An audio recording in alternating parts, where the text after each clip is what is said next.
জীবনে এমন কিছু মুহূর্ত আছে যেখানে আমরা দাঁড়িয়ে বুঝতে পারি আমরা কতটা দূরে চলে গেছি আল্লাহর কাছ থেকে। কখনো কখনো রাতের নীরবতায় অথবা ভিড়ের মাঝে একটা দাঁড়িয়ে হঠাৎ মনে হয় আমি আসলে কার জন্য বেঁচে আছি। এই প্রশ্নই হতে পারে আল্লাহর পথে ফেরার প্রথম ডাক। হারিয়ে যাওয়া আত্মা। মানুষ যখন আল্লাহকে ভুলে যায় তার ভেতর ধীরে ধীরে এক ধরনের শূন্যতা জন্ম নেয়। বাইরে থেকে সব ঠিকঠাক, হাসি, আড্ডা, কাজ, টাকা, কিন্তু ভিতরে অদ্ভুত এক শূন্যতা। তুমি হয়তো ভেবেছ সব কিছুই তো আছে, কিন্তু শান্তি নেই কেন? কোরআন বলছে, যে আমার স্মরণ থেকে মুখ ফিরিয়ে নেয় তার জন্য দুনিয়াতে হবে সংকীর্ণ জীবন।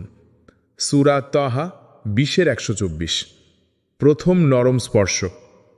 আল্লাহ অনেক সময় আমাদের প্রথম ডাক দেন কষ্টের মাধ্যমে। এটা হতে পারে কোনো প্রিয়জনের মৃত্যু, হঠাৎ আর্থিক সংকট, সম্পর্ক ভেঙে যাওয়া, স্বাস্থ্য হারানো। তখন আমরা প্রথমবার গভীরভাবে বলি, ইয়া আল্লাহ, সাহায্য করুন। এটাই সেই মুহূর্ত যখন আল্লাহর সাথে আমাদের সম্পর্ক আবার শুরু হতে পারে। দুনিয়ার মরীচিকা।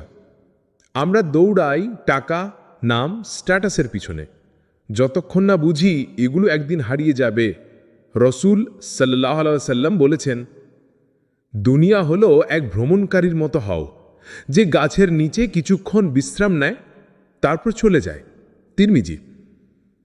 তুমি যতই এই দুনিয়ার পিছনে দৌড়াও, তুমি কখনো তৃপ্ত হবে না যতক্ষণ না তোমার হৃদয় আল্লাহর দিকে ফেরে। ভেতরের কণ্ঠস্বর। কখনো কি মনে হয়েছে নামাজ ছেড়ে দিয়েছ অনেক দিন, কিন্তু ভিতর থেকে কেউ ডাকছে?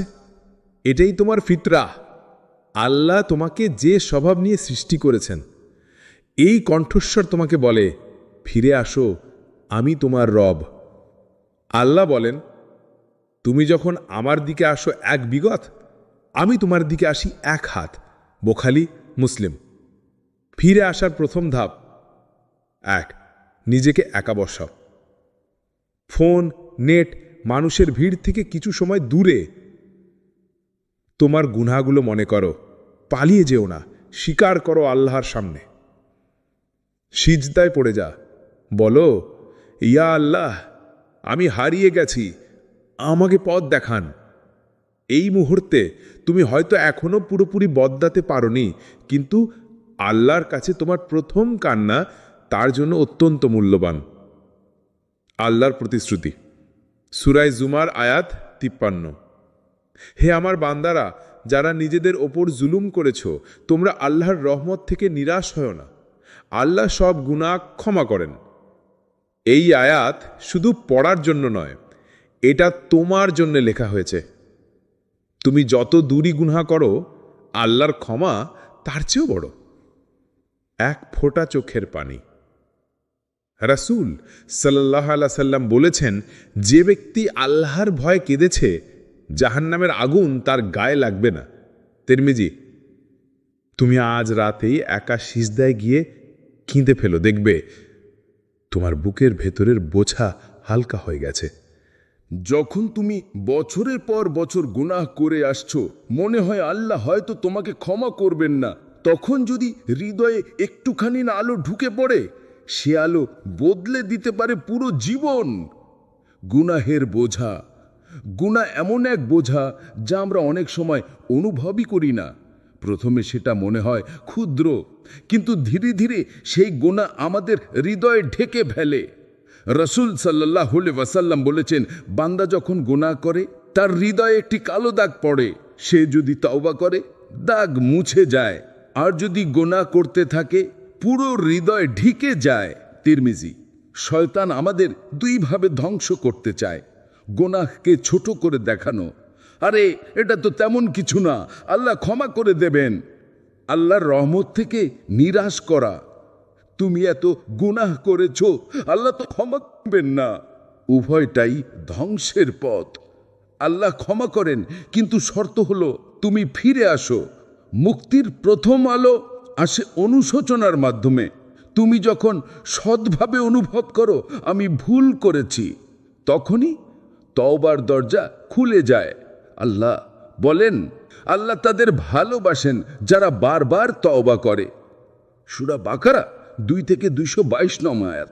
ভাবো তো, তুমি গুনাহ করেছো, তারপর ফিরে এসেছো, আর আল্লাহ তোমাকে ভালোবেসেছেন। কাঁদার শক্তি, তুমি হয়তো ভাবছো কান্না দুর্বলতার চিহ্ন, কিন্তু আল্লাহর সামনে কান্না হচ্ছে আসল শক্তি। রাসূল সাল্লাল্লাহু আলাইহি ওয়াসাল্লাম বলেছেন, 2 চোখের অশ্রু আগুন স্পর্শ করবে না, আল্লাহর ভয়ে কান্না করা চোখ, আর রাত্রে জেগে আল্লাহর পথে প্রহরা দেওয়া চোখ। তিরমিজি। 1 ফোঁটা চোখের পানি মুছে দিতে পারে তোমার বছরের পর বছর গুনাহ। তওবার শর্ত, সত্যিকারের তওবার 3টি শর্ত: গুনাহ ছেড়ে দেওয়া, আল্লাহর কাছে অনুশোচনা করা, পুনরায় না করার দৃঢ় সংকল্প নেয়া। আর যদি গুনাহ মানুষে হক সম্পর্কিত হয়, তাহলে তার হক ফিরিয়ে দেওয়া জরুরি। আল্লাহ কত দ্রুত ক্ষমা করেন। রাসূল বর্ণনা করেন, একজন মানুষ মরুভূমিতে উট হারিয়ে ফেলল। উটের সাথে ছিল তার খাবার। মানুষের দেহ যেমন অক্সিজেন ছাড়া বাঁচতে পারে না, তেমনি আমাদের আত্মা নামাজ ছাড়া বাঁচতে পারে না। নামাজ শুধু একটি রুটিন নয়, এটা আল্লাহর সাথে সরাসরি যোগাযোগ। যেখানে তুমি হৃদয়ের কথা বলো, তুমি কাঁদো, তুমি শান্তি পাও। কেন নামাজ এত গুরুত্বপূর্ণ? আল্লাহ রসুল সাল্লাল্লাহু আলাইহি ওয়াসাল্লাম মৃত্যুর আগে বারবার বলে গিয়েছিলেন, নামাজ, নামাজ, আর তোমাদের অধীনস্থদের ব্যাপারে খেয়াল রেখো। আবু দাউদ। নামাজ হলো ইসলামের স্তম্ভ, যা আমাদের ঈমানকে জীবিত রাখে। কোরআনে আল্লাহ বলেন, নামাজ কায়েম করো, নিশ্চয়ই নামাজ অশ্লীলতা ও মন্দ কাজ থেকে বিরত রাখে। সূরা আনকাবুত 29-45। আত্মার অক্সিজেন। যেভাবে অক্সিজেন শরীরের প্রতিটি কোষে প্রাণ সঞ্চার করে, তেমনি নামাজ আত্মার প্রতিটি কোণায় নূর ছড়িয়ে দেয়। নামাজ ছাড়া আত্মা ধীরে ধীরে মরে যায়, ফলে মানুষ অস্থির হয়ে পড়ে, হৃদয়ে অজানা শূন্যতা তৈরি হয়। রাসূল সাল্লাল্লাহু আলাইহি ওয়াসাল্লামের ভালোবাসা। রাসূল বলেছেন, আমার চোখের শীতলতা রাখা হয়েছে নামাজে। নাসাই। তুমি কল্পনা করো, যিনি সারা বিশ্বের নেতা, তিনি তার আনন্দ খুঁজে পেতেন নামাজে। নামাজে মনোযোগ আনার উপায়। অনেকেই বলে, আমার নামাজে মন বসে না, কিন্তু মনোযোগ আসে প্র্যাকটিস ও বোঝার মাধ্যমে। কিছু টিপস। নামাজের অর্থ জানো, প্রতিটি আয়াতের অর্থ বোঝো, ধীরে পড়ো, তাড়াহুড়ো করলে হৃদয় স্পর্শ হয় না। দুনিয়ার চিন্তা সরিয়ে রাখো, নামাজের আগে গভীর নিঃশ্বাস নাও। আল্লাহকে কল্পনা করো, তুমি যেন তার সামনে দাঁড়িয়ে আছো। নামাজ মিস করার ভয়াবহতা। রাসূল বলেছেন, যে ব্যক্তি আসর নামাজ ছেড়ে দেয়, তার আমল ধ্বংস হয়ে যায়। বুখারী। কোরআনে আল্লাহ সতর্ক করেছেন, তাদের পর এমন একদল এলো যারা নামাজ নষ্ট করল ও খেয়াল খুশি অনুসরণ করল, তারা শাস্তির মুখোমুখি হবে। সূরা মারিয়াম 19-59। নামাজের সুফল। হৃদয় শান্তি। আল্লাহ বলেন, নিশ্চয়ই আল্লাহর স্মরণেই হৃদয়ের প্রশান্তি আছে। সূরা রাদ 13-28। গুনাহ মুছে যায়। রাসূল বলেছেন, 5 ওয়াক্ত নামাজ গুনাহ মুছে দেয়, যেমন নদীতে দিনে 5 বার গোসল করলে ময়লা থাকে না। বুখারী, মুসলিম। আল্লাহর সান্নিধ্য। সিজদার সময় বান্দা আল্লাহর সবচেয়ে কাছে থাকে। তোমার নামাজ তোমার জীবন। যদি তুমি নামাজ কায়েম করো, তাহলে আল্লাহ তোমার জীবন, রিজিক, সমস্যার সমাধান সব কিছুতে বরকত দেবেন। যদি তুমি নামাজ অবহেলা করো, তবে দুনিয়া ও আখিরাতে ক্ষতি অনিবার্য। আজ থেকেই শুরু করো। তুমি যতই গুনাহ করো না কেন, আজ থেকেই নামাজ শুরু করো। প্রথমে 5 ওয়াক্ত কঠিন লাগতে পারে, কিন্তু ধীরে ধীরে এটা তোমার জীবনের অক্সিজেন হয়ে যাবে। যখন তুমি পথ হারিয়ে ফেলো, যখন অন্ধকার তোমার চারপাশ ঘিরে ধরে, তখন তোমার হাতে থাকে একটি আলো, যেটা শুধু তোমার জন্যই পাঠানো হয়েছে আল্লাহর তরফ থেকে। এটাই কোরআন। কোরআন কোনো সাধারণ বই নয়, এটা আসমান থেকে নাজিল হওয়া আল্লাহর কালাম, যেটা মানুষের লেখা নয়, বরং রব্বুল আলমিনের হুকুম। আল্লাহ বলেন, এটি এমন এক কিতাব যাতে কোনো সন্দেহ নেই, এটা মুত্তাকিদের জন্য হিদায়াত। সূরা বাকারা 2-2। জীবনের রোডম্যাপ। দুনিয়া একটা পরীক্ষা, আর কোরআন হলো পরীক্ষার উত্তরপত্র। যেমন ড্রাইভার রোডম্যাপ ছাড়া গন্তব্যে পৌঁছাতে পারে না, তেমনি কোরআন ছাড়া মানুষ সঠিক পথে চলতে পারে না। কোরআনের নূর। রাসূল সাল্লাল্লাহু আলাইহি সাল্লাম বলেছেন, আল্লাহর ঘরগুলোতে যখন কোরআন তিলাওয়াত হয় তখন নূর আসমান পর্যন্ত উঠে যায়। হাকিম। তুমি যখন একা বসে কোরআন পড়ো তখন ফেরেশতারা তোমার ঘর ঘিরে ফেলে, রহমত নেমে আসে, হৃদয় নরম হয়ে যায়। কোরআন ও তোমার সম্পর্ক। অনেকের সাথে কোরআনের সম্পর্ক শুধু রমজান মাসেই হয়, কিন্তু কোরআন সারা জীবনের জন্য। প্রতিদিন অল্প হলেও পড়া জরুরি, কারণ এটা আত্মার খাদ্য। যেভাবে খাবার না খেলে শরীর দুর্বল হয়ে যায়, তেমনি কোরআন ছাড়া আত্মা দুর্বল হয়ে পড়ে। কোরআন শেখা শ্রেষ্ঠ কাজ। রাসূল সাল্লাল্লাহু আলাইহি সাল্লাম বলেছেন, তোমাদের মধ্যে সে ব্যক্তি শ্রেষ্ঠ যে কোরআন শিখে এবং শেখায়। বুখারী। তুমি যদি কোরআন শেখাও, তোমার প্রতিটি অক্ষরের জন্য সওয়াব চলতে থাকবে, তুমি মারা যাবার পরও। কোরআনের হিদায়াত। আল্লাহ বলেন, আমি এই কোরআনে মানুষের জন্য প্রত্যেক প্রকার দৃষ্টান্ত বর্ণনা করেছি, যাতে তারা শিক্ষা গ্রহণ করে। সূরা জুমার 39-27। কোরআন শুধু ইবাদতের জন্য নয়, এটা তোমাকে ব্যবসা, পরিবার, সম্পর্ক, ন্যায় অন্যায় সব কিছু শেখায়। কোরআন ত্যাগের পরিণতি। রাসূলের অভিযোগ হবে, আমার উম্মতেই কোরআনকে পরিত্যাগ করেছে।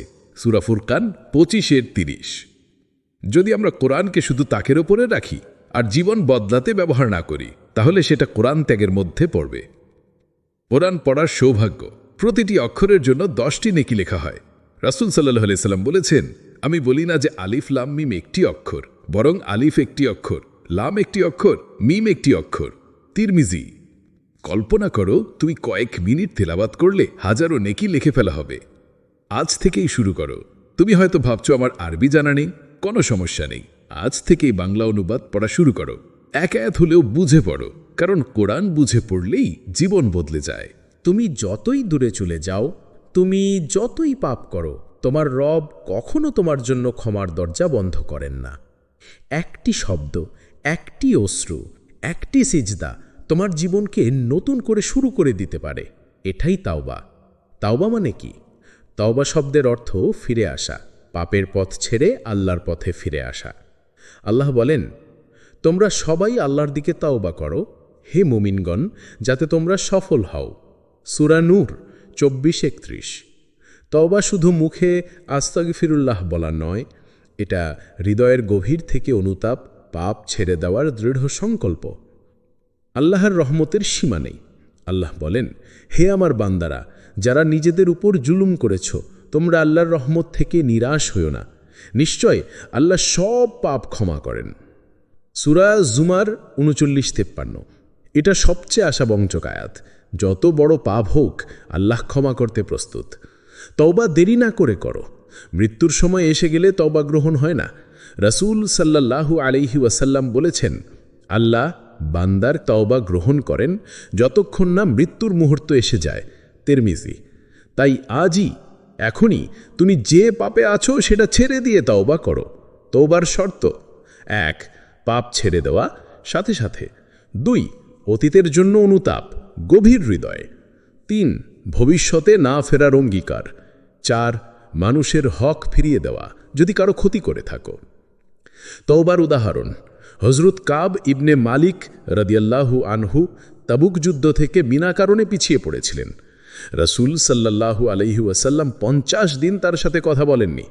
অবশেষে তিনি গভীর তওবা করলেন এবং আল্লাহ কোরআনে তার তওবা কবুলের ঘোষণা দিলেন। সূরা তওবা 9:118। শয়তানের ফাঁদ: শয়তান তোমাকে বলবে, তুমি এত পাপ করেছ, তোমার তওবা কবুল হবে না। কিন্তু আসল সত্য হলো, শয়তান চায় তুমি চেষ্টা করাই বাদ দাও। তওবার শক্তি: একজন মানুষ যদি জীবনের সব সময় পাপে ডুবে থেকেও মৃত্যুর আগে আন্তরিক তওবা করে, আল্লাহ তাকে এমনভাবে ক্ষমা করেন যেন সে কোনো পাপই করেনি। রাসূল সাল্লাল্লাহু আলাইহি ওয়াসাল্লাম বলেছেন, যে তওবা করে সে এমন যেন কখনো পাপই করেনি। ইবনে মাজাহ। তওবা ও দোয়া: তওবার সময় আস্তাগফিরুল্লাহ রব্বি মিন কুল্লি যাম্মি ওয়া আতুবু ইলাইহি বেশি বেশি বলা সুন্নাত। সাথে সাথে সালাতুত তাওবা পড়া, 2 রাকাত নামাজ, পাপের জন্য ক্ষমা প্রার্থনা করা। তুমি কি কখনো এমন সময়ে পড়েছ যখন মনে হয়েছে সব শেষ হয়ে গেছে? তোমার চারপাশে অন্ধকার, প্রিয় মানুষ দূরে সরে গেছে, স্বপ্ন ভেঙে গেছে, প্রার্থনা যেন আকাশে পৌঁছাচ্ছে না। তখন তোমার হাতে একটাই অস্ত্র থাকে, সবর। আর এই সাবর এটা দুর্বলদের নয়, এটা কেবল তারাই পারে যাদের অন্তরে আল্লাহর প্রতি অটল বিশ্বাস আছে। 22 সাবর আসলে কি? অনেকে ভাবে সাবর মানে চুপচাপ সহ্য করা। না, ভুল। সাবর মানে হলো আল্লাহর উপর আস্থা রেখে ধৈর্য ধরা। এটা এক ধরনের ভেতরের শক্তি যা তোমাকে বলে, হ্যাঁ এটা কষ্টের, কিন্তু আমার রব দেখছেন, আমার জন্য এর পেছনে কোনো হিকমা আছে। মানসুয়া কুরআন সূরা বাকারা আয়াত 153। হে ঈমানদারগণ, ধৈর্য ও নামাজের মাধ্যমে সাহায্য প্রার্থনা করো, নিশ্চয়ই আল্লাহ ধৈর্যশীলদের সাথে আছেন। মানসুরা বাকারা। 22 সাবারের 3 ধরন। আল্লাহর আনুগত্যে স্থির থাকা, যেমন 5 ওয়াক্তের সালাত, রোজা, হিজাব, হালাল হারাম মেনে চলা। এসবের ধারাবাহিকতা বজায় রাখা কঠিন, কিন্তু এটাও সাবার। 22 গুনাহ থেকে বিরত থাকার ধৈর্য, যেমন হারাম ব্যবসা, অবৈধ সম্পর্ক, গীবত, রিবা ইত্যাদি, এসব থেকে নিজেকে বাঁচিয়ে রাখাও সাবারের অংশ। 22 পরীক্ষায় ধৈর্য ধরা, যেমন মৃত্যু, দারিদ্র, অসুস্থতা, বেকারত্ব, এইসব সময় আল্লাহর দিকে ফিরে আসা। হাদিস বুখারী ও মুসলিম। মুমিনের অবস্থা আশ্চর্যজনক।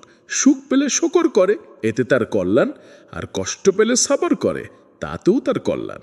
22 সাবর কষ্ট কমায় কিভাবে? তুমি যখন কষ্টে আছো এবং আল্লাহর উপর ভরসা করছো, তখন তোমার অন্তর শান্ত হয়। তুমি জানো এটা স্থায়ী না। তোমার রব বলছেন সূরা আশ-শারাহ আয়াত 5-6, নিশ্চয়ই কষ্টের সাথে আছে স্বস্তি, হ্যাঁ কষ্টের সাথে আছে স্বস্তি। 22 নবীদের জীবনে সাবরের শিক্ষা। ইউসুফ আলাইহিসসালাম, ভাইদের বিশ্বাসঘাতকতা, কারাবাস, তবু ধৈর্য। আইয়ুব আলাইহিসসালাম সব হারিয়েও অসুস্থ অবস্থায় বলেছিলেন, আমার রব, কষ্ট আমাকে স্পর্শ করেছে আর তুমি সর্বাধিক দয়ালু। মুহাম্মদ সাল্লাল্লাহু আলাইহি ওয়াসাল্লাম, তায়েফের অপমান, বদরের যুদ্ধ, প্রিয়জন হারানো, তবু মুখে ছিল আলহামদুলিল্লাহ। 22 সাবরের ফলাফল, আল্লাহর সান্নিধ্য। নিশ্চয়ই আল্লাহ ধৈর্যশীলদের সাথে আছেন। বাকারা আয়াত 153।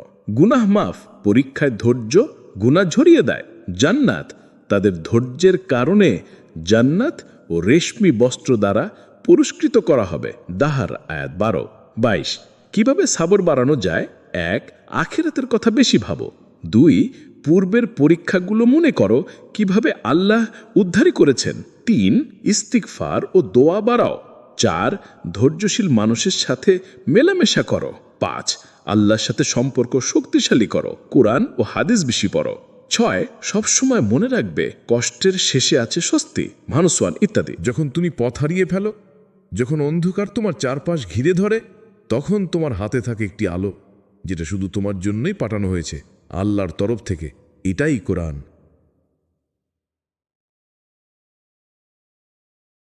কোরআন আল্লাহর সরাসরি বাণী।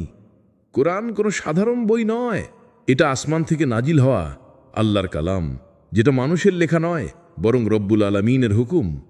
আল্লাহ বলেন, এটি এমন এক কিতাব যাতে কোনো সন্দেহ নেই, এটা মুত্তাকিদের জন্য হিদায়াত।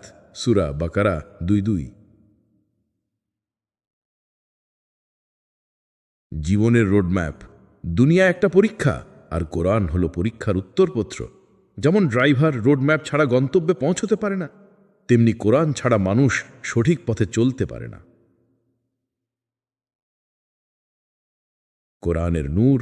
রাসূল সাল্লাল্লাহু আলাইহি ওয়াসাল্লাম বলেছেন, আল্লাহর ঘরগুলোতে যখন কোরআন তেলাওয়াত হয়, তখন নূর আসমান পর্যন্ত উঠে যায়। হাকিম। তুমি যখন একা বসে কোরআন পড়ো, তখন ফেরেশতারে তোমার ঘর ঘিরে ফেলে, রহমত নেমে আসে, হৃদয় নরম হয়ে যায়। কোরআন ও তোমার সম্পর্ক। অনেকের সাথে কোরআনের সম্পর্ক শুধু রমজান মাসেই হয়, কিন্তু কোরআন ছাড়া জীবনের জন্য প্রতিদিন অল্প হলেও পড়া জরুরি, কারণ এটা আত্মার খাদ্য। যেভাবে খাবার না খেলে শরীর দুর্বল হয়ে যায়, তেমনি কোরআন ছাড়া আত্মা দুর্বল হয়ে পড়ে। কোরআন শেখা শ্রেষ্ঠ কাজ। রাসূল সাল্লাল্লাহু আলাইহি ওয়াসাল্লাম বলেছেন, তোমাদের মধ্যে সেই ব্যক্তি শ্রেষ্ঠ যে কোরআন শেখে এবং শেখায়। বুখারী। তুই যদি কোরআন শেখাও তোমার প্রতিটি অক্ষরের জন্য সওয়াব চলতে থাকবে, তুই মারা যাওয়ার পরও। কোরআনের হিদায়াত, আল্লাহ বলেন, আমি এই কোরআনে মানুষের জন্য প্রত্যেক প্রকার দৃষ্টান্ত বর্ণনা করেছি যাতে তারা শিক্ষা গ্রহণ করে। সূরা জুমার 39-27। কোরআন শুধু ইবাদাতের জন্য নয়, এটা তোমাকে ব্যবসা, পরিবার, সম্পর্ক, ন্যায় অন্যায় সব কিছু শেখায়। কোরআন ত্যাগের পরিণতি। রসুলের অভিযোগ হবে, আমার উম্মাত এই কোরআনকে পরিত্যাগ করেছে। সূরা ফুরকান 25-30। যদি আমরা কোরআনকে শুধু তাকের উপরে রাখি আর জীবন বদলাতে ব্যবহার না করি, তাহলে সেটা কোরআন ত্যাগের মধ্যে পড়বে। কোরআন পড়ার সৌভাগ্য। প্রতিটি অক্ষরের জন্য 10টি নেকি লেখা হয়। রসুল সাল্লাল্লাহু আলাইহি ওয়াসাল্লাম বলেছেন, আমি বলি না যে আলিফ লাম মিম একটি অক্ষর, বরং আলিফ একটি অক্ষর, লাম একটি অক্ষর, মিন একটি অক্ষর। তিরমিজি। কল্পনা করো, তুমি কয়েক মিনিট তেলাওয়াত করলে হাজারো নেকি লিখে ফেলা হবে। আজ থেকে শুরু করো। তুমি হয়তো ভাবছো আমার আরবি জানা নেই, কোনো সমস্যা নেই। আজ থেকেই বাংলা অনুবাদ পড়া শুরু করো। এক আয়াত হলেও বুঝে পড়ো, কারণ কোরআন বুঝে পড়লেই জীবন বদলে যায়। তুমি কি কখনো এমন সময় কাটিয়েছ যখন সব কিছু ভেঙে পড়ছে মনে হয়েছে, যখন স্বপ্নগুলো চূর্ণ বিচূর্ণ, হৃদয়টা ভারী আর চোখে পানি জমে আছে? সেই সময়ে তোমার দুইটা পথ থাকে। একটা হলো হাল ছেড়ে দেওয়া, আরেকটা হলো দাঁড়িয়ে থাকা সবর নিয়ে। আর আল্লাহ সেই দ্বিতীয় পথের মানুষদেরই ভালোবাসেন। সবর মানে কি? অনেকে ভাবে সবর মানে চুপচাপ সব সহ্য করা, কিন্তু আসলে সবর মানে ধৈর্য, দৃঢ়তা এবং আল্লাহর উপর পূর্ণ ভরসা। আল্লাহ বলেন, নিশ্চয় আল্লাহ ধৈর্যশীলদের সাথে আছেন। এখানে সাথে আছেন মানে শুধু দেখছেন না, বরং সাহায্য করছেন, পথ দেখাচ্ছেন, শক্তি দিচ্ছেন। ইসলামে সবরের 3টা বড় ধরন আছে। ইবাদতে সবর, নামাজ, রোজা, হালাল হারাম মেনে চলা, এগুলো ধরে রাখা। পাপ থেকে বিরত থাকার সবর, যখন গুনাহ করার সুযোগ আছে কিন্তু তুমি শুধু আল্লাহর ভয়ে থেমে গেলে। মুসিবতে সবর, যখন বিপদ আসে, রোগ, ক্ষতি, প্রিয়জন হারানো, তখন ভেঙে না পড়ে আল্লাহর কাছে রিজা রাখা। কোরআনে আল্লাহ বলেন, সবরশীলদের প্রতিদান হিসাব ছাড়া দেওয়া হবে, অর্থাৎ এত বেশি পুরস্কার যা আমরা কল্পনাও করতে পারি না। সবর তখনই আসল যখন প্রথম আঘাতটা লাগে। রাসূল সাল্লাল্লাহু আলাইহি ওয়াসাল্লাম বলেছেন, সবর হলো প্রথম আঘাতের সময়। এর মানে কষ্ট আসার সাথে সাথে যদি আমরা মুখে অভিযোগ না করি, বরং আল্লাহর উপর ভরসা রাখি, তাহলেই সেটা সত্যিকারের সবর। একজন সাহাবীর ছেলে মারা গেল, যিনি গভীর দুঃখ পেলেন, কিন্তু বললেন, ইন্না লিল্লাহি ওয়া ইন্না ইলাইহি রাজিউন, আমরা আল্লাহর জন্যই এবং তার কাছেই ফিরে যাব। রাসূল জানালেন, আল্লাহ তার জন্য জান্নাতে একটি বিশেষ বাড়ি বানিয়ে রেখেছেন, যার নাম বায়াতুল হামদ, কৃতজ্ঞতার ঘর। সবর আমরা কিভাবে শিখব? মনে রেখো, দুনিয়া যেটা সেই নয়। যা হারিয়েছ সেটা শুধু এই দুনিয়ায় ছিল। দোয়া করো, হে আল্লাহ, আমাকে সবরের তৌফিক দিন। এই দোয়া রাসূল সাল্লাল্লাহু আলাইহি ওয়াসাল্লাম করতেন। আগের কষ্টের কথা মনে করো, তুমি এর আগেও বিপদ পার করেছ, এবারও পারবে ইনশাল্লাহ। সৎ মানুষের সঙ্গ নাও, যারা আল্লাহর কথা মনে করিয়ে দেয়, তারা তোমার ধৈর্য ভানিয়ে দেবে। এই দুনিয়া ক্ষণস্থায়ী। এখানে সুখও আছে, কষ্টও আছে, কিন্তু সবই একদিন শেষ হয়ে যাবে। একদিন আমাদের সবাইকে ফিরতে হবে এক অনন্ত জীবনের দিকে, যেখানে নেই মৃত্যু, নেই দুঃখ, নেই হতাশা, যার নাম জান্নাত। জান্নাতের প্রতিশ্রুতি। সূরা আলে ইমরান, আয়াত 133। আর তোমরা তোমাদের প্রভুর ক্ষমার দিকে এবং সেই জান্নাতের দিকে দ্রুত অগ্রসর হও, যার প্রস্থ আসমান ও জমিনের সমান, যা প্রস্তুত করা হয়েছে মুত্তাকিদের জন্য। জান্নাত কেমন হবে? নদী বয়ে যাবে নিচ দিয়ে, সোনার ও রূপার বাসন, সুগন্ধে ভরা বাগান, কোনো ক্লান্তি নেই, কোনো দুঃখ নেই, এক অনন্ত শান্তি। হাদিসে রাসূল সাল্লাল্লাহু আলাইহি ওয়াসাল্লাম বলেছেন, জান্নাতে যা কিছু আছে তা চোখ কখনো দেখেনি, কান কখনো শোনেনি এবং মানুষের হৃদয়ে তার কল্পনাও আসেনি। বুখারী ও মুসলিম। জান্নাত কারা পাবে? যারা আল্লাহ ও তার রাসূলের আনুগত্য করবে, যারা সালাত কায়েম করবে, যারা ধৈর্য ধারণ করবে, যারা তওবা করবে ও গুনাহ থেকে বাঁচবে। জান্নাতের পথে জীবন। আমরা যদি জান্নাত চাই তাহলে দুনিয়াকে জান্নাতের টিকিটের জন্য ব্যবহার করতে হবে। এই টিকিটের মূল্য হল ঈমান প্লাস আমল প্লাস আল্লাহর রহমতের আশা। নাজাতের চাবি, সূরা জুখরুফ আয়াত ৬৮ থেকে ৭০। হে আমার বান্দারা, আজ তোমাদের কোনো ভয় নেই, তোমরা দুঃখিতও হবে না। তোমরা জান্নাতে প্রবেশ করো, তোমরা ও তোমাদের স্ত্রীগণ আনন্দিত হয়ে। উপসংহার, আজ থেকেই আমাদের লক্ষ্য হোক আমি জান্নাতের জন্য বাঁচব। যখন মৃত্যু আসবে তখন যেন আল্লাহ আমাদের বলেন, তুমি সফল হয়েছ, প্রবেশ করো আমার জান্নাতে। তুমি কি কখনো এমন অবস্থায় পড়েছ যখন চারপাশের সব দরজা বন্ধ মনে হয়েছে, যখন মানুষের সাহায্য পাওনি? ঠিক তখনই তুমি যদি আল্লাহর দিকে মুখ ফিরিয়ে বলো, হে আল্লাহ, আমি আপনার উপর ভরসা করছি, তাহলেই শুরু হয় তাওয়াক্কুলের সফর। তাওয়াক্কুলের অর্থ কি? ঊর্ধ্ব মানে পূর্ণ আস্থা রেখে আল্লাহর উপর নির্ভর করা। এটা কেবল মুখে বলা নয়, বরং হৃদয়ের এক গভীর বিশ্বাস যে আল্লাহ যা করবেন সেটাই আমার জন্য সেরা।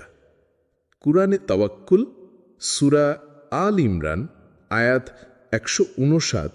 ভরসা করো, নিশ্চয়ই আল্লাহ ভরসাকারীদের ভালোবাসেন। তাওয়াক্কুল নট অলসতা। অনেকে ভাবে তাওয়াক্কুল মানে কিছু না করে বসে থাকা।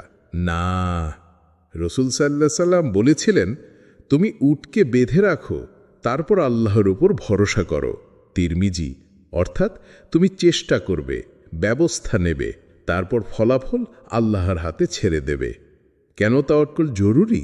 এটি মনের শান্তি আনে, ভয় ও দুশ্চিন্তা দূর করে, আল্লাহর প্রেম ও রহমত পাওয়া যায়।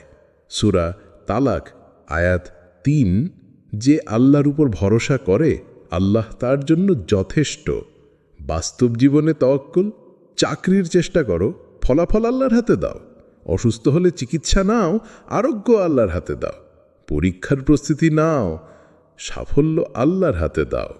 তাওয়াক্কুলের ফল, যখন তুমি আল্লাহর উপর ভরসা করো তখন ব্যর্থতা থাকলেও হতাশা আসে না, কারণ তুমি জানো এটা আমার জন্য আল্লাহর পরিকল্পনার অংশ।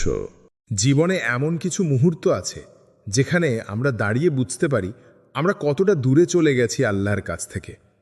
কখনো কখনো রাতের নীরবতায় অথবা ভিড়ের মাঝে একটা দাঁড়িয়ে হঠাৎ মনে হয়, আমি আসলে কার জন্য বেঁচে আছি?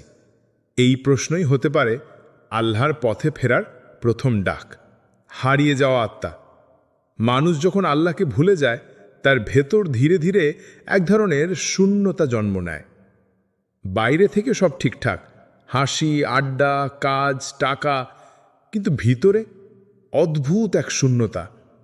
তুমি হয়তো ভেবেছ সব কিছুই তো আছে, কিন্তু শান্তি নেই কেন? কোরআন বলছে, যে আমার স্মরণ থেকে মুখ ফিরিয়ে নেয় তার জন্য দুনিয়াতে হবে সংকীর্ণ জীবন। সূরা তাহা ২০-১২। প্রথম নরম স্পর্শ। আল্লাহ অনেক সময় আমাদের প্রথম ডাক দেন কষ্টের মাধ্যমে। এটা হতে পারে কোনো প্রিয়জনের মৃত্যু, হঠাৎ আর্থিক সংকট, সম্পর্ক ভেঙে যাওয়া, স্বাস্থ্য হারানো। তখন আমরা প্রথমবার গভীরভাবে বলি, ইয়া আল্লাহ, সাহায্য করুন। এটাই সেই মুহূর্ত যখন আল্লাহর সাথে আমাদের সম্পর্ক আবার শুরু হতে পারে। দুনিয়ার মরীচিকা। আমরা দৌড়াই টাকা, নাম, স্ট্যাটাসের পিছনে, যতক্ষণ না বুঝি এগুলো একদিন হারিয়ে যাবে। রাসূল সাল্লাল্লাহু আলাইহি ওয়াসাল্লাম বলেছেন, দুনিয়া হলো এক ভ্রমণকারীর মতো হও, যে গাছের নিচে কিছুক্ষণ বিশ্রাম নেয় তারপর চলে যায়। তিরমিজি। তুমি যতই এই দুনিয়ার পিছনে দৌড়াও, তুমি কখনো তৃপ্ত হবে না যতক্ষণ না তোমার হৃদয় আল্লাহর দিকে ফেরে। ভেতরের কণ্ঠস্বর। কখনো কি মনে হয়েছে নামাজ ছেড়ে দিয়েছ অনেক দিন, কিন্তু ভিতর থেকে কেউ ডাকছে? এটাই তোমার ফিতরা। আল্লাহ তোমাকে যে স্বভাব নিয়ে সৃষ্টি করেছেন, এই কণ্ঠস্বর তোমাকে বলে, ফিরে আসো, আমি তোমার রব। আল্লাহ বলেন, তুমি যখন আমার দিকে আসো এক বিগত, আমি তোমার দিকে আসি এক হাত। বোখালি, মুসলিম। ফিরে আসার প্রথম ধাপ, এক, নিজেকে একা বসাও। ফোন, নেট, মানুষের ভিড় থেকে কিছু সময় দূরে তোমার গুনাহগুলো মনে করো, পালিয়ে যেও না, স্বীকার করো আল্লাহর সামনে। সিজদায় পড়ে যা, বলো, ইয়া আল্লাহ, আমি হারিয়ে গেছি, আমাকে পথ দেখান। এই মুহূর্তে তুমি হয়তো এখনো পুরোপুরি বদলাতে পারোনি, কিন্তু আল্লাহর কাছে তোমার প্রথম কান্না তার জন্য অত্যন্ত মূল্যবান। আল্লাহর প্রতিশ্রুতি, সূরা জুমার আয়াত 53। হে আমার বান্দারা, যারা নিজেদের ওপর জুলুম করেছ, তোমরা আল্লাহর রহমত থেকে নিরাশ হও না। আল্লাহ সব গুনাহ ক্ষমা করেন। এই আয়াত শুধু পড়ার জন্য নয়, এটা তোমার জন্য লেখা হয়েছে। তুমি যত দূরই গুনাহ করো, আল্লাহর ক্ষমা তার চেয়েও বড়। এক ফোঁটা চোখের পানি। রাসূল সাল্লাল্লাহু আলাইহি সাল্লাম বলেছেন, যে ব্যক্তি আল্লাহর ভয়ে কেঁদেছে, জাহান্নামের আগুন তার গায়ে লাগবে না। তিরমিজি। তুমি আজ রাতেই একা সিজদায় গিয়ে কেঁদে ফেলো, দেখবে তোমার বুকের ভেতরের বোঝা হালকা হয়ে গেছে। যখন তুমি বছরের পর বছর গুনাহ করে আসছো, মনে হয় আল্লাহ হয়তো তোমাকে ক্ষমা করবেন না, তখন যদি হৃদয়ে একটুখানি না আলো ঢুকে পড়ে, সে আলো বদলে দিতে পারে পুরো জীবন। গুনাহের বোঝা, গুনাহ এমন এক বোঝা যা আমরা অনেক সময় অনুভবই করি না। প্রথমে সেটা মনে হয় ক্ষুদ্র, কিন্তু ধীরে ধীরে সেই গুনাহ আমাদের হৃদয়ে ঢেকে ফেলে।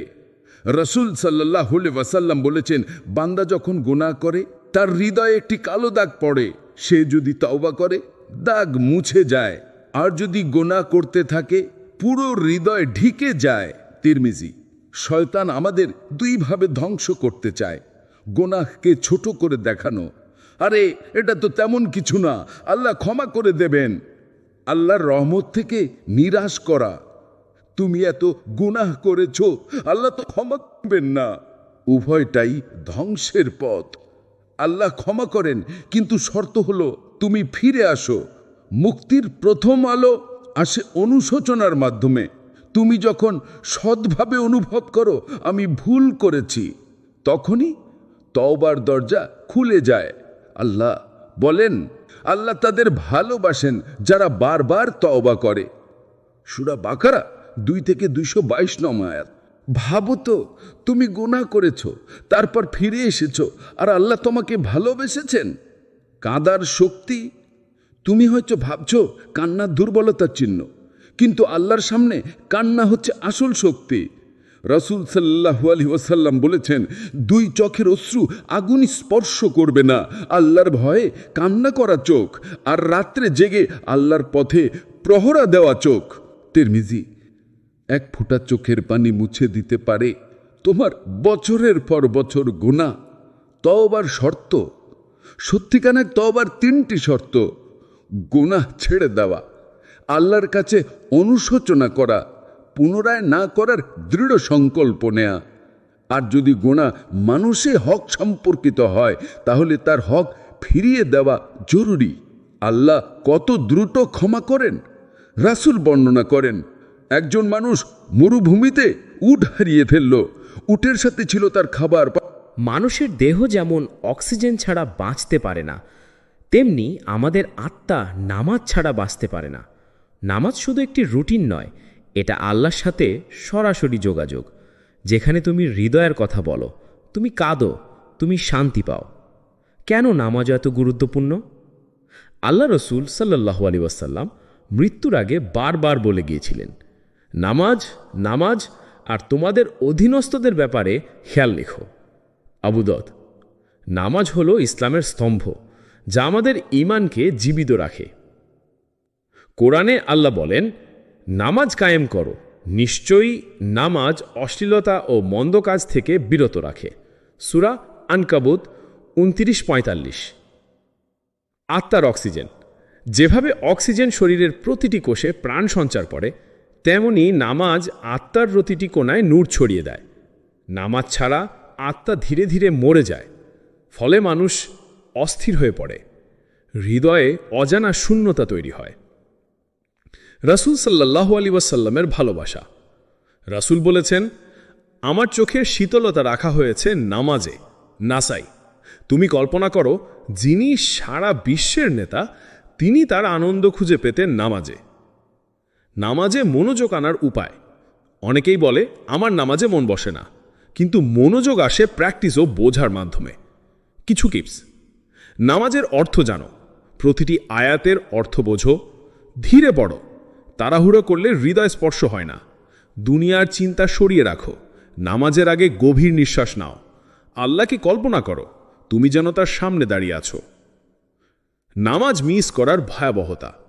রাসূল বলেছেন, যে ব্যক্তি আসর নামাজ ছেড়ে দেয় তার আমল ধ্বংস হয়ে যায়। বুখারী।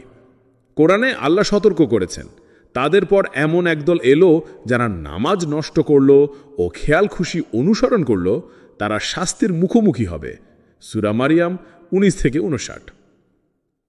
নামাজের সুফল। হৃদয় শান্তি। আল্লাহ বলেন, নিশ্চয়ই আল্লাহর স্মরণেই হৃদয়ের প্রশান্তি আছে।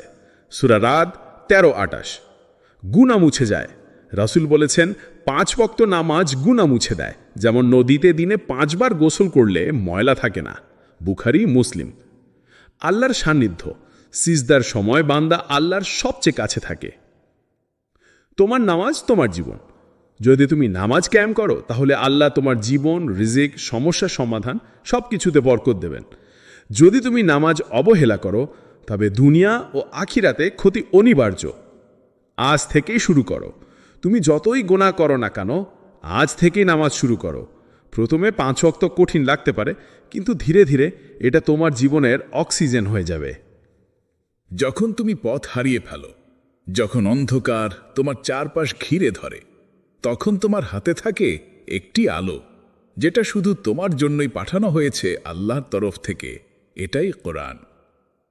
কোরআন কোনো সাধারণ বই নয়, এটা আসমান থেকে নাজিল হওয়া আল্লাহর কালাম, যেটা মানুষের লেখা নয়, বরং রব্বুল আলমিনের হুকুম।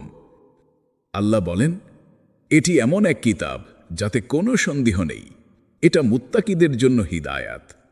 সূরা বাকারা 2-2। জীবনের রোডম্যাপ। দুনিয়া একটা পরীক্ষা, আর কোরআন হলো পরীক্ষার উত্তরপত্র। যেমন ড্রাইভার রোডম্যাপ ছাড়া গন্তব্যে পৌঁছাতে পারে না, তেমনি কোরআন ছাড়া মানুষ সঠিক পথে চলতে পারে না। কোরআনের নূর। রাসূল সাল্লাল্লাহু আলাইহি ওয়াসাল্লাম বলেছেন, আল্লাহর ঘরগুলোতে যখন কোরআন তিলাওয়াত হয়, তখন নূর আসমান পর্যন্ত উঠে যায়। হাকিম। তুমি যখন একা বসে কোরআন পড়ো, তখন ফেরেশতারা তোমার ঘর ঘিরে ফেলে, রহমত নেমে আসে, হৃদয় নরম হয়ে যায়। কোরআন ও তোমার সম্পর্ক। অনেকের সাথে কোরআনের সম্পর্ক শুধু রমজান মাসেই হয়, কিন্তু কোরআন সারা জীবনের জন্য। প্রতিদিন অল্প হলেও পড়া জরুরি, কারণ এটা আত্মার খাদ্য। যেভাবে খাবার না খেলে শরীর দুর্বল হয়ে যায়, তেমনি কোরআন ছাড়া আত্মা দুর্বল হয়ে পড়ে। কোরআন শেখা শ্রেষ্ঠ কাজ। রাসূল সাল্লাল্লাহু আলাইহি ওয়াসাল্লাম বলেছেন, তোমাদের মধ্যে সে ব্যক্তি শ্রেষ্ঠ যে কোরআন শিখে এবং শেখায়। বুখারী। তুমি যদি কোরআন শেখাও, তোমার প্রতিটি অক্ষরের জন্য সওয়াব চলতে থাকবে, তুমি মারা যাবার পরও। কোরআনের হিদায়াত। আল্লাহ বলেন, আমি এই কোরআনে মানুষের জন্য প্রত্যেক প্রকার দৃষ্টান্ত বর্ণনা করেছি, যাতে তারা শিক্ষা গ্রহণ করে। সূরা জুমার 39-27। কোরআন শুধু ইবাদতের জন্য নয়, এটা তোমাকে ব্যবসা, পরিবার, সম্পর্ক, ন্যায় অন্যায় সব কিছু শেখায়। কোরআন ত্যাগের পরিণতি। রাসূলের অভিযোগ হবে, আমার উম্মতেই কোরআনকে পরিত্যাগ করেছে। সূরা ফুরকান 25-30। যদি আমরা কোরআনকে শুধু তাকের ওপরে রাখি আর জীবন বদলাতে ব্যবহার না করি, তাহলে সেটা কোরআন ত্যাগের মধ্যে পড়বে। কোরআন পড়ার সৌভাগ্য।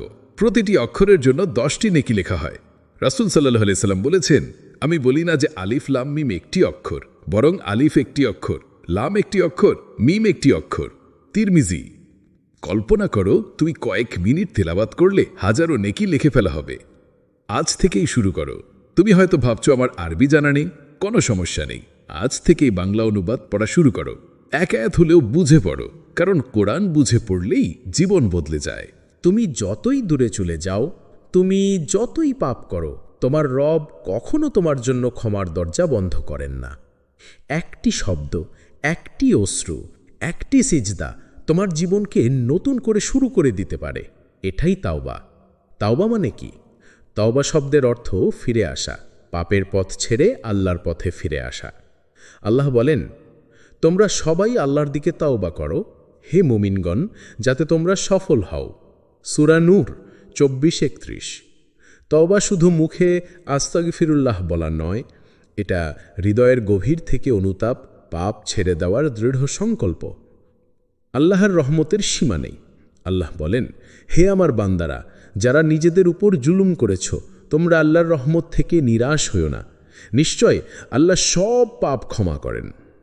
সূরা জুমার 39-53। এটা সবচেয়ে আশাবঞ্চক আয়াত। যত বড় পাপ হোক, আল্লাহ ক্ষমা করতে প্রস্তুত।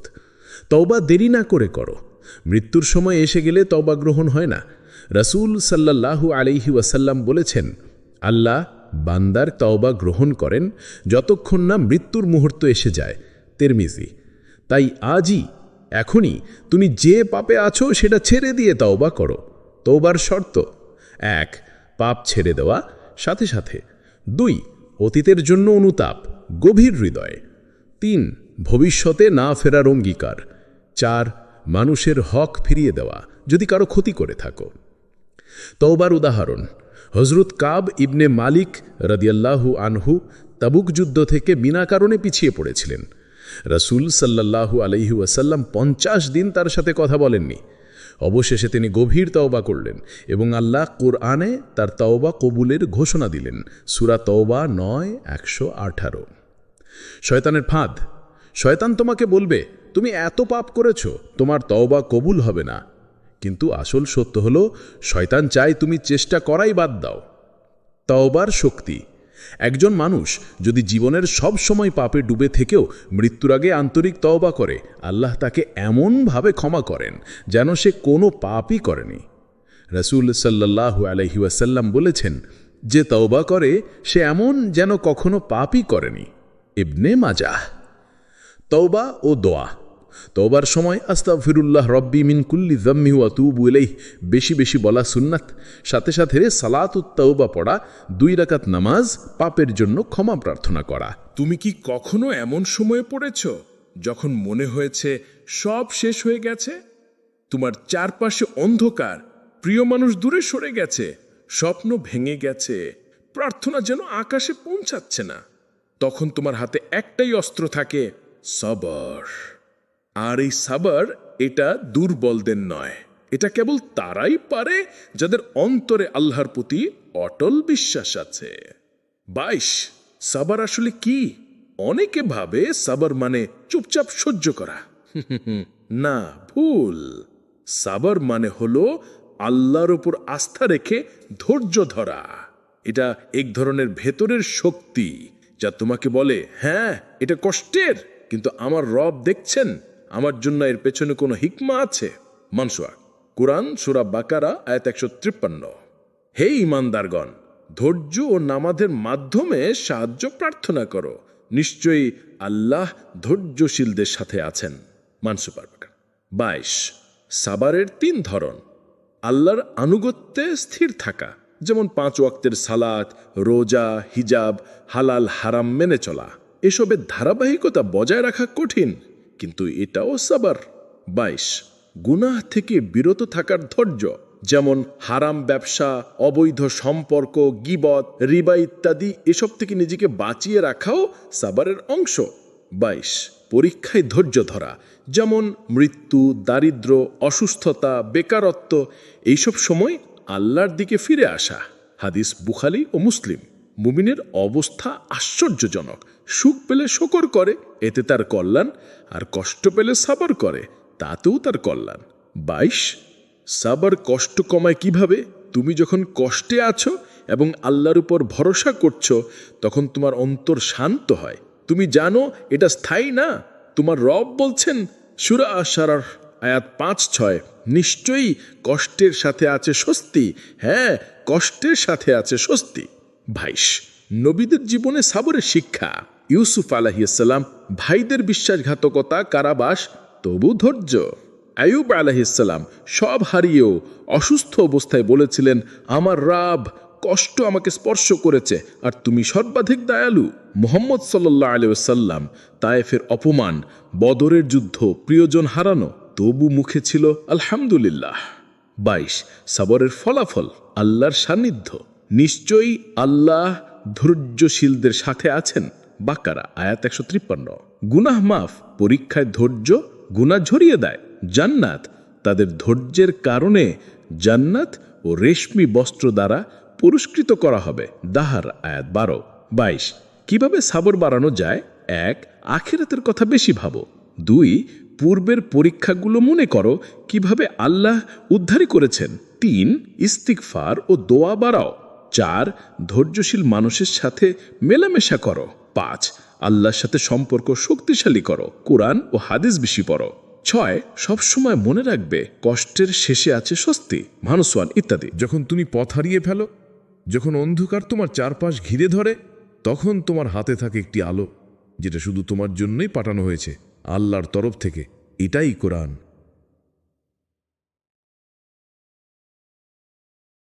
কোরআন আল্লাহর সরাসরি বাণী। কোরআন কোনো সাধারণ বই নয়, এটা আসমান থেকে নাজিল হওয়া আল্লাহর কালাম, যেটা মানুষের লেখা নয়, বরং রব্বুল আলামিনের হুকুম। আল্লাহ বলেন, এটি এমন এক কিতাব যাতে কোনো সন্দেহ নেই, এটা মুত্তাকিদের জন্য হিদায়াত। সূরা বাকারা 2:2। জীবনের রোডম্যাপ। দুনিয়া একটা পরীক্ষা, আর কোরআন হলো পরীক্ষার উত্তরপত্র। যেমন ড্রাইভার রোডম্যাপ ছাড়া গন্তব্যে পৌঁছতে পারে না, তেমনি কোরআন ছাড়া মানুষ সঠিক পথে চলতে পারে না। কোরআনের নূর। রাসূল সাল্লাল্লাহু আলাইহি ওয়াসাল্লাম বলেছেন, আল্লাহর ঘরগুলোতে যখন কোরআন তেলাওয়াত হয় তখন নূর আসমান পর্যন্ত উঠে যায়। হাকিম। তুমি যখন একা বসে কোরআন পড়ো, তখন ফেরেশতারে তোমার ঘর ঘিরে ফেলে, রহমত নেমে আসে, হৃদয় নরম হয়ে যায়। কোরআন ও তোমার সম্পর্ক।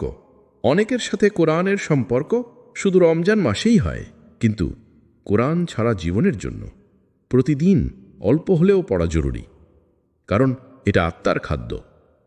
যেভাবে খাবার না খেলে শরীর দুর্বল হয়ে যায়, তেমনি কোরআন ছাড়া আত্মা দুর্বল হয়ে পড়ে। কোরআন শেখা শ্রেষ্ঠ কাজ।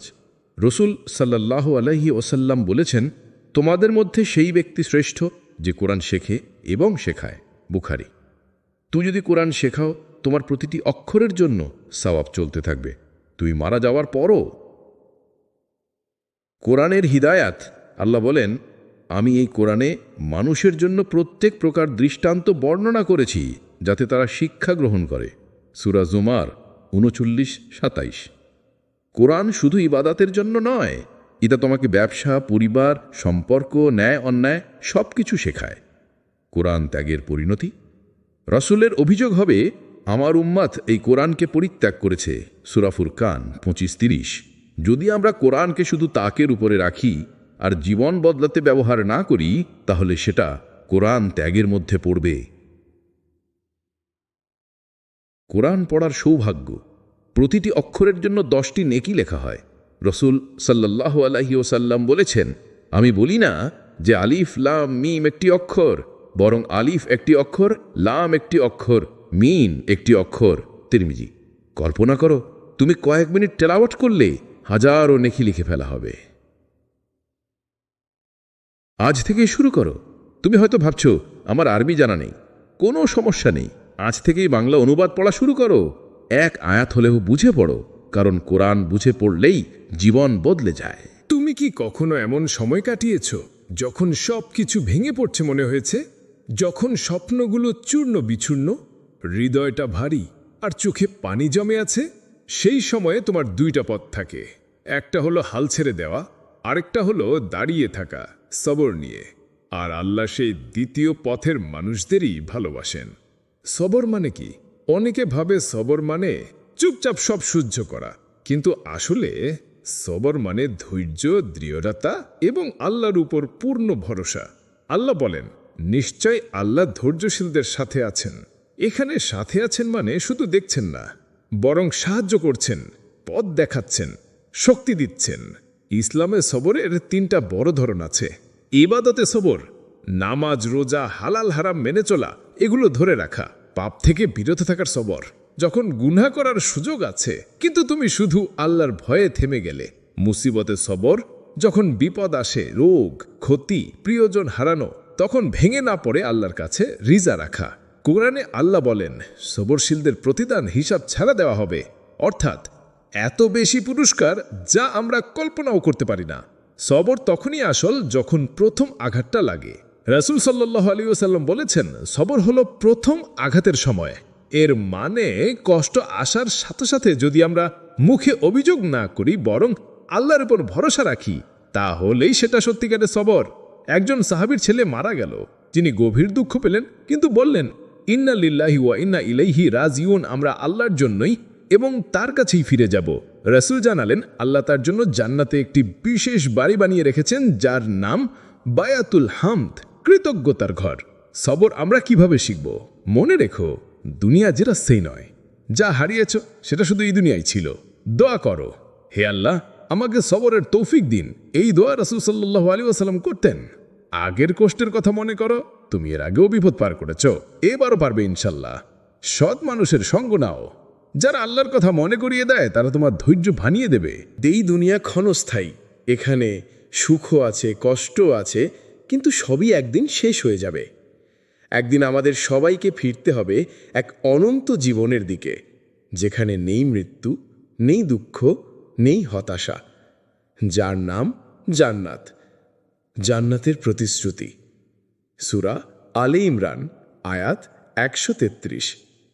আর তোমরা তোমাদের প্রভুর ক্ষমার দিকে এবং সেই জান্নাতের দিকে দ্রুত অগ্রসর হও, যার প্রস্থ আসমান ও জমিনের সমান, যা প্রস্তুত করা হয়েছে মুত্তাকিদের জন্য। জান্নাত কেমন হবে? নদী বয়ে যাবে নিচ দিয়ে, সোনার ও রূপার বাসন, সুগন্ধে ভরা বাগান, কোনো ক্লান্তি নেই, কোনো দুঃখ নেই, এক অনন্ত শান্তি।